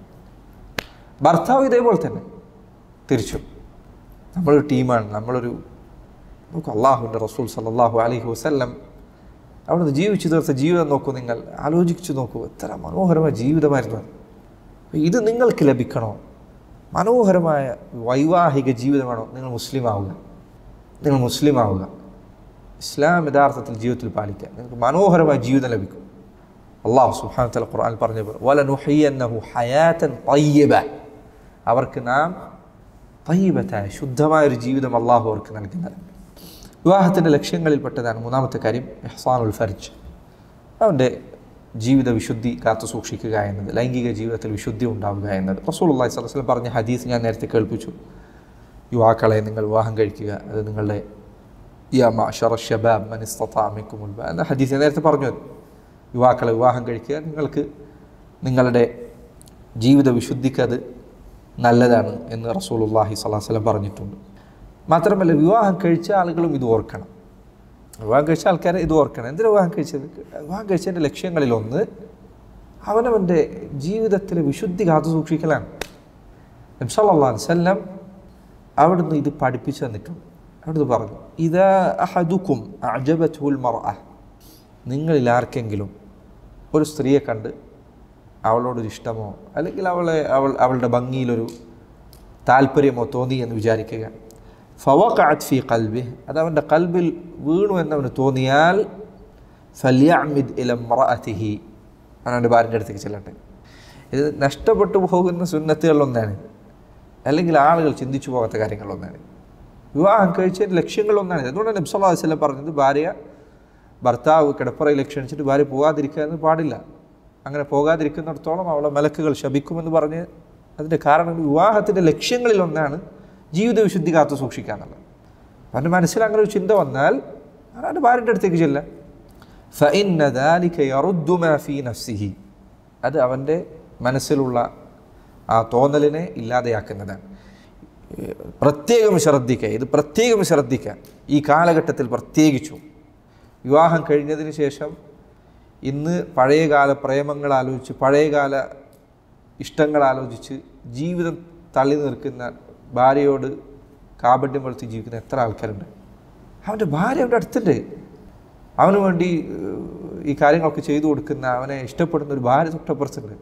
എന്നാൽ ശൈത്താനിൻ്റെ മനസ്സിൽ കൊണ്ടുപോയിട്ട് ഈ പഴയ ഇതന്നെ ഇട്ടുകൊണ്ടിരിക്കും. എത്ര ആളുകൾ ഈ ഗെറ്റ് ടുഗദർ എന്ന് പറഞ്ഞ് പരിപാടിയിലേക്ക് ചെന്നിട്ട് കുടുംബം ഒന്നാകെ തകരുന്ന എത്ര സംഭവങ്ങളുണ്ട്. ഒന്നാമത് അന്യ സ്ത്രീകളുമായിട്ടുള്ള ബന്ധം ഉപേക്ഷിക്കുക. രണ്ടാമത്തെ കാര്യം, ഏതൊരു സ്ത്രീയിൽ നിനക്ക് താല്പര്യം തോന്നി നിൻ്റെ ഭാര്യൻ്റെ അടുത്തേക്ക് ചെല്ലാം, അത് നിൻ്റെ ഹൃദയത്തിലുള്ള മോശമായ ചിന്തകൾ അവസാനിപ്പിക്കുന്നതാണ്. എന്ന് റസൂലുള്ളാഹി സ്വല്ലല്ലാഹു അലൈഹി വസല്ലം പറയണം. ഒരു സഹോദരൻ വ്യഭിചരിച്ച് കഴിഞ്ഞാൽ ആ മോശമായ ബന്ധം, ഈ ഗെറ്റ് ടുഗദറും മറ്റേതും പോയിട്ട് പിന്നെ അവസാനം വാട്സപ്പ് ഗ്രൂപ്പ്, എന്നിട്ട് പിന്നെ അതിൽ ബന്ധം, പിന്നെ അങ്ങോട്ടൊരു സംസാരം, പിന്നെ പരസ്പരം കാണാൻ തുടങ്ങുക. ഒന്നാലോചിക്ക്, നിങ്ങളുടെ മക്കളിൽ ഒരു ദിവസം കണ്ടെത്തിയാൽ എത്ര അപമാനകരമായ ഒരു അവസ്ഥയിലാണ് എത്തിപ്പെടാൻ പോകുന്നത്. നിങ്ങൾ ചിന്തിക്കുന്നില്ലേ? നബി സല്ലല്ലാഹു അലൈഹി വസല്ലം അവിടുന്ന് പഠിപ്പിച്ചു തന്ന നല്ല മര്യാദകളിലൊന്നാണ്, ഒരു കാഴ്ച കണ്ടാലും ഒരു സ്ത്രീയെ കണ്ടാൽ അങ്ങനെ എന്തെങ്കിലും ഫിത്ന ഉണ്ടായാൽ അവൻ്റെ ഭാര്യൻ്റെ അടുത്തേക്ക് ചെല്ലാം എന്നത്. സഹോദരങ്ങളെ, അവസാനമായി പറയട്ടെ, രക്ഷിതാക്കളോട് പ്രത്യേകിച്ച് ഓർമ്മപ്പെടുത്തട്ടെ. രക്ഷിതാക്കൾക്ക് ഈ കാലഘട്ടത്തിൽ പ്രത്യേകിച്ചും ബാധ്യതയുണ്ട്. അവരവരുടെ മക്കളോട്, കൗമാരക്കാർ, അവർ പലരും കരഞ്ഞുകൊണ്ടാണ് ഫോൺ വിളിക്കുന്നത്. എത്ര അനുഭവങ്ങൾ, ഞാനിപ്പോൾ ഇത്ര മാത്രം ആൾക്കാർ വിളിക്കുന്ന ആളാണ്, പക്ഷേ എനിക്കിത്ര അനുഭവം ഉണ്ടെങ്കിൽ വേറെ ആളുകൾക്ക് എത്ര അനുഭവങ്ങളുണ്ടായിരിക്കും. കുട്ടികൾ വിളിച്ചിട്ട് അവർക്ക് അവരുടെ പ്രയാസം പറയുന്ന സമയത്ത്, രക്ഷിതാക്കളെ നിങ്ങൾ അവരെ ഉപദ്രവിക്കരുത്. പണ്ഡിതന്മാർ ചില പറഞ്ഞേക്കണം, നമ്മുടെ മക്കൾക്ക് സ്വർഗപ്രവേശനം എളുപ്പമാക്കി കൊടുക്കുക എന്നുള്ള മക്കളോടുള്ള നന്മയിൽപ്പെട്ടതാണ്. അവരെ ബുദ്ധിമുട്ടിക്കരുത് സ്വർഗത്തിൽ കയറാൻ വേണ്ടി. എത്രയോ കുട്ടികൾ ചിലപ്പോൾ വീട്ടിൽ യുദ്ധം വരെ നടത്തേണ്ട അവസ്ഥയിലാണ് ഒന്ന് കല്യാണം കഴിച്ചിട്ടാൻ വേണ്ടിയിട്ട്. എന്താണ് നിങ്ങൾക്ക് അതുകൊണ്ട് ലഭിക്കുന്നത്? അള്ളാഹുവിൻ്റെ റസൂൽ സല്ലല്ലാഹു അലൈഹി വസല്ലം അവിടുന്ന് പറഞ്ഞു, മൻ നഫസ അൻ മുഅ്മിനിൻ കുർബതൻ മിൻ കുറബിദ് ദുനിയ നഫസ അല്ലാഹു അൻഹു കുർബതൻ മിൻ കുറബിൽ ആഖിറ. ഒരു മുഅ്മിനായ ഒരാളുടെ ദുനിയാവിലെ ഒരു പ്രയാസം ഒരാൾ നീക്കിക്കൊടുത്താൽ അള്ളാഹു പരലോകത്ത് അവനെ ബാധിക്കുന്ന പ്രയാസങ്ങൾ അതവന് നീക്കി കൊടുക്കുന്നതാണ്. നിൻ്റെ മക്കൾക്ക് ബാധിക്കുന്ന ഏറ്റവും വലിയ പ്രയാസങ്ങളൊന്നും വിവാഹം കഴിക്കണം. അതവന് എളുപ്പമാക്കി കൊടുത്താൽ നിങ്ങൾക്ക് പരലോകത്ത് എത്ര എളുപ്പമുണ്ട്. കോടികൾ കൊടുത്തിട്ട് വിദേശത്ത് പോയി പഠിപ്പിക്കുന്ന അത്ര ചിലവുണ്ടോ ഒരു പെൺകുട്ടിയെ കല്യാണം കഴിച്ചു കൊടുക്കാൻ? അത്ര ചിലവുണ്ടോ? ഇത് എത്ര ചെറിയ ലളിതമായ കാര്യമാണ് വിവാഹം എന്നത്. നബി സല്ലല്ലാഹു അലൈഹി വസല്ലം പറഞ്ഞു, ഇദാ ഖതബ ഇലൈക്കും മൻ തർദൗന ദീനഹു വ ഖുലുഖഹു ഫസവ്വിജൂഹു. നിങ്ങളിൽ ആരുടെയെങ്കിലും അരികിൽ നിങ്ങൾക്ക് മതപരമായി തൃപ്തിയുള്ള, അള്ളാഹുവിൻ്റെ ദീൻ പാലിച്ച് ജീവിക്കുന്ന ഒരാൾ, നല്ല സ്വഭാവമുള്ള ഒരാൾ, അല്ലെ, വിവാഹം ആലോചിക്കുമ്പോൾ രണ്ട് കാര്യം നോക്കേണ്ടത്. ഒന്ന് ദീന്, രണ്ട് ഖുലുഖ്. ഒന്ന് അവന് 5 നേരം നിസ്കരിക്കുന്നുണ്ടോ. ആദ്യം പോയി ചെക്ക് ചെയ്യേണ്ട സ്ഥലങ്ങളിലൊന്ന് അവൻ്റെ തൊട്ടടുത്തുള്ള വീട്ടിലെ മസ്ജിദാണ്. അടുത്ത ഇമാം 5 നേരം നിസ്കരിക്കാൻ വരലുണ്ടോ അവിടെ? ഷെയ്ഖ് ഇബ്നു ബാസ് റഹിമഹുല്ലാഹ് അദ്ദേഹം മുഫ്തിയായിരിക്കുന്ന കാലഘട്ടത്തിൽ വിവാഹിതരാകാൻ പോകുന്ന ആളുകളെ സഹായിക്കാൻ വേണ്ടി സംവിധാനം ഉണ്ടായിരുന്നു. അപ്പോൾ അവർക്ക് സഹായം കൊടുക്കണമെങ്കിൽ ഒരു ഷർത്തുകളുണ്ട്, എന്നത് പാലിക്കണം. അതിലൊരു ഷർത്ത് അവൻ്റെ മഹല്ലിലെ മസ്ജിദിലെ ഇമാമിൻ്റെ സർട്ടിഫിക്കറ്റ് വേണം 5 നേരത്തെ നിസ്കാരത്തിനോട് ഉണ്ടെന്നുള്ളത്. 5 നേരം നിസ്കരിക്കാൻ ഇവിടെ ഉണ്ടാവും. അത് ഒരു പരിശോധിക്കേണ്ട കാര്യം. വീട്ടിൽ ഒരു നാട്ടിൽ പോയി ഒരുത്തരം അന്വേഷിക്കണമെങ്കിൽ അവൻ അന്വേഷിക്കേണ്ട എവിടെയാണ്? പള്ളിയിലാണ്. 5 നേരം നിസ്കരിക്കാൻ വരുന്നുണ്ടോ? അന്വേഷിക്കണം. 2 ദീനാണ്, 2 ഖുലുഖാണ്, സ്വഭാവമാണ്. കുറച്ച് നേരം സംസാരിച്ചാൽ ഒരുത്തൻ്റെ സ്വഭാവം ഏറെക്കുറെ മനസ്സിലാക്കിയെടുക്കാൻ പറ്റും. അവൻ്റെ കൂട്ടുകാരെ നോക്ക്, അവൻ ആരുമായാണ് കൂട്ടുകൂടുന്നത് നോക്ക്. അങ്ങനെ നിങ്ങൾക്ക് ദീനിലും സ്വഭാവത്തിലും തൃപ്തിയുള്ള ഒരാളെ ലഭിച്ചാൽ ഫസവ്വിജൂഹ്, നബി സല്ലല്ലാഹു അലൈഹി വസല്ലം കൽപ്പിക്കുകയാണ് പെൺമക്കളുടെ രക്ഷിതാക്കളോട്, ഫസവ്വിജൂഹ്, അവനെ നിങ്ങൾ വിവാഹം കഴിപ്പിച്ചു കൊടുക്കണം. ഇല്ലാ തഫഅലൂ തകുൻ ഫിത്നത്തുൻ ഫിൽ അർദി വഫസാദുൻ അരീദ്. നിങ്ങൾ അങ്ങനെ ചെയ്യാതെ വന്നാൽ ദുനിയാവിൽ വ്യാപകമായ ഫിത്നയും കുഴപ്പമുണ്ടാവും. ഉലമാക്കൾ പറഞ്ഞു, സ്ത്രീകൾ, പെൺകുട്ടികൾ, അവർക്ക് അനുയോജ്യമായ വിവാഹാലോചന വന്നാൽ വേറെ തടസ്സമില്ലെങ്കിൽ വിവാഹം കഴിപ്പിക്കൽ വാജിബാണ് എന്ന് പറഞ്ഞ ആളുകളുണ്ട്. അനുയോജ്യമായ വിവാഹാലോചന വന്നിട്ട് വിവാഹം കഴിപ്പിച്ചു കൊടുക്കണം. അനുയോജ്യമായ സാഹചര്യം. ഇന്ന് സുബ്ഹാനല്ലാഹ് വിവാഹം, രസകരമായ കാര്യം എന്താ വെച്ചാൽ, ഇത് പാശ്ചാത്യർ അവരുടെ നാട്ടിലെ ഏതോ 19 കൊല്ലം മുൻപാണ് തുടങ്ങിയത്. സ്ത്രീകൾ ജോലിക്ക് പോവുക എന്ന സംവിധാനം യൂറോപ്പിലും മറ്റുമൊക്കെ ആരംഭിച്ചു. വലിയ കാലമൊന്നും ഇതിനായിട്ടൊന്നുമില്ല. ഇത് യൂറോപ്പിലും ഇതൊക്കെ കാലങ്ങളായി, അടുത്ത കാലത്താണ് ഇത് ആരംഭിക്കുന്നത്. മനുഷ്യൻ്റെ ചരിത്രം എടുത്ത് നോക്കി അതിന് വളരെ ചെറിയ ഒരു ചരിത്രം മാത്രമേ ഇതിനുള്ളൂ. വളരെ കുറഞ്ഞ കാലഘട്ടത്തിലാണ് ഇത് ആരംഭിച്ചത്, സ്ത്രീകൾ ജോലിക്ക് പോകുന്നത്. അവിടെ നിന്ന് അത് അവർ ചവച്ചു തുപ്പാൻ തുടങ്ങുന്ന കാലഘട്ടത്തിലാണ് നമ്മുടെ നാട്ടിൽ ഇത് ആരംഭിക്കുന്നത്.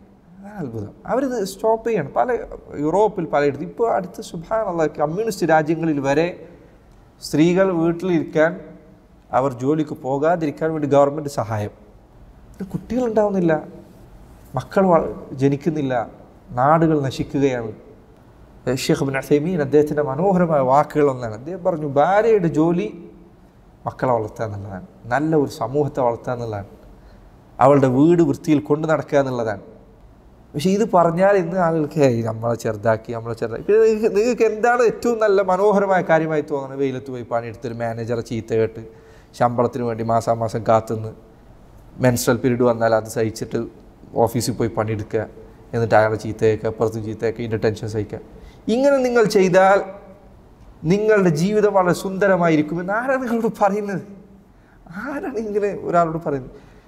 മുസ്ലിമായ ഒരാൾ പറയുന്നത് വീട്ടിലിരുന്നോളൂ, നിങ്ങളെ പരിചരിക്കുക എന്നുള്ളത് നിങ്ങളുടെ ഭർത്താവിൻ്റെ ബാധ്യതയാണ്. അയാൾ ഭക്ഷിക്കുന്നത് നിങ്ങൾ ഭക്ഷിച്ചിരിക്കണം, അയാൾ ധരിക്കുന്ന പോലെ വസ്ത്രം നിങ്ങൾക്ക് തന്നിരിക്കണം. നിങ്ങൾക്ക് പണിയെടുക്കാതിരിക്കാൻ അവകാശമുണ്ട്, പണിയെടുക്കാതിരിക്കാൻ അവകാശമുണ്ട്. എന്താ പറയുന്നത്? പണിയെടുക്കാൻ അവകാശമുണ്ട്, പണിയെടുക്കാതിരിക്കാൻ അവകാശമുണ്ട്. അയാൾ ചോദ്യം ചെയ്യപ്പെടുന്നതാണ്. അപ്പോൾ പെൺകുട്ടികൾ ഇന്ന് പറയണം, വേണ്ടതില്ല, ഞങ്ങൾക്ക് ജോലി വേണം, കരിയർ ഉണ്ടാക്കണം.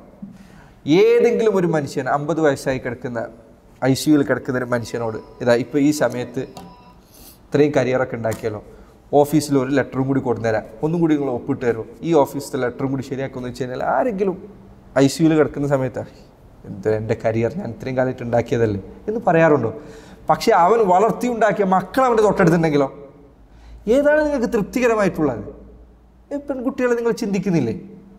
നിങ്ങൾ വളർത്തിയെടുക്കുന്ന നല്ല മക്കൾ നിങ്ങളുടെ ചുറ്റുമുണ്ടാകുന്ന, അവർ നിങ്ങളെ പരിചരിക്കുന്നത്, അവർ നിങ്ങളെ സ്നേഹിക്കുന്നത്, അതാണോ നിങ്ങൾക്ക് വലുതായി തോന്നുന്നത്? അതല്ല ഈ കോർപ്പറേറ്റ് ജോലിയിൽ പോയിട്ട് കാലങ്ങളോളം ജീവിതം തുലക്കുന്നതാണോ നിങ്ങൾക്ക് അത്ഭുതമായി തോന്നി? അതാണോ നിങ്ങൾ സുന്ദരമായിട്ട് വിചാരിക്കുന്നത്? ആൾക്കാർ എന്നിട്ട് ഇത്തരം ജോലികളിലോ എന്നിട്ട് ഈ ജോലിയുടെ ടെൻഷൻ ഇതൊക്കെ അനുഭവിച്ചിട്ട് ഇരിക്കുന്ന ആൾക്കാർ ജോലിയില്ലാത്ത സ്ത്രീകളോട് പറയും, നിങ്ങൾക്കൊരു ജോലിയൊന്നും ഇല്ലാല്ലേ, എന്തൊരു പ്രയാസം.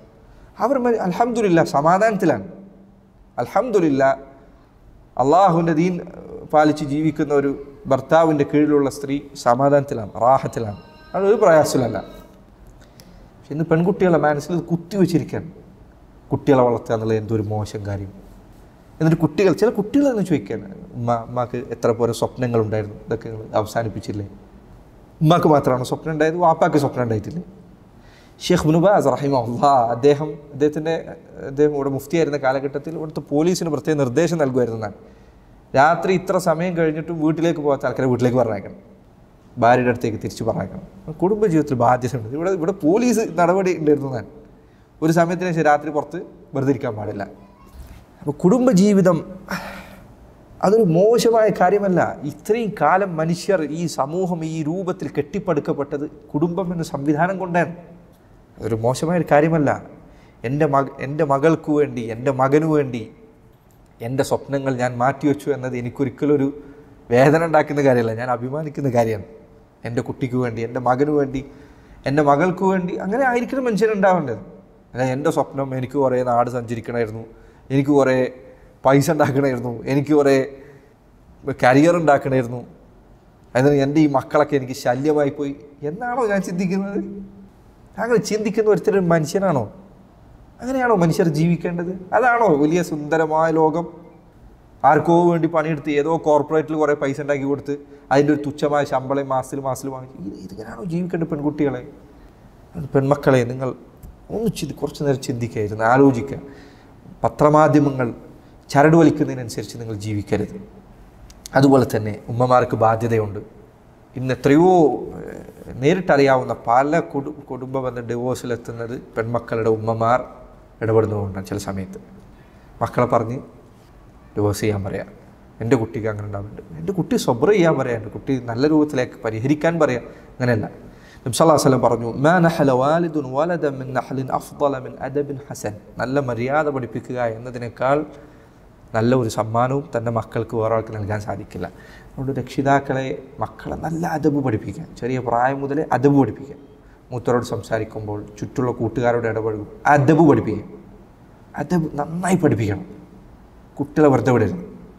അവരുടെ സംസാരത്തിൽ, അവരുടെ പെരുമാറ്റത്തിൽ, മറ്റുള്ളവർ മൂത്തവരോട് പെരുമാറുന്നതിൽ, ഉപ്പയോടും ഉമ്മയോടും പെരുമാറുന്നതിൽ അദബ് പഠിപ്പിക്കുക. ചില ആളുകൾ ഇന്ന് ഈ പാശ്ചാത്യരുടെ സ്വഭാവങ്ങൾ പകർത്തിയിട്ടാണ് കുട്ടികളോട് ഒന്നും പറയില്ല, ഒന്നും തിരുത്തില്ല. അങ്ങനെയല്ല, തിരുത്തണം. ചീത്ത പറയണം. അത് അവരുടെ നന്മക്ക് വേണ്ടിയാണ്. അല്ലാഹു സുബ്ഹാനഹു വ തആല ദീൻ ജീവിതത്തിൽ പാലിക്കാനും അതനുസരിച്ച് മുന്നോട്ട് പോകാനും മുസ്ലിമായി മരിക്കാനും അള്ളാഹു നമുക്ക് തൗഫീഖ് നൽകുമാറാകട്ടെ. ഈ ആധുനിക കാലഘട്ടത്തിലുള്ള ഫിത്നകളിൽ നമ്മുടെ മക്കളെ അള്ളാഹു സംരക്ഷിക്കുമാറാകട്ടെ. اللهم إنا نعوذ بك من الفتن ما ظهر منها وما بطن. اللهم أنجي المسلمين المستضعفين في كل مكان. اللهم انصرنا اللهم انصرنا اللهم انصرنا على الكافرين. اللهم ربنا تقبل منا إنك أنت السميع العليم. ربنا هب لنا من أزواجنا وذرياتنا قرة أعين واجعلنا للمتقين إماما. ربنا وتقبل دعاء. صلى الله وسلم وبارك على نبينا محمد وعلى آله وصحبه وسلم. سبحانك اللهم وبحمدك.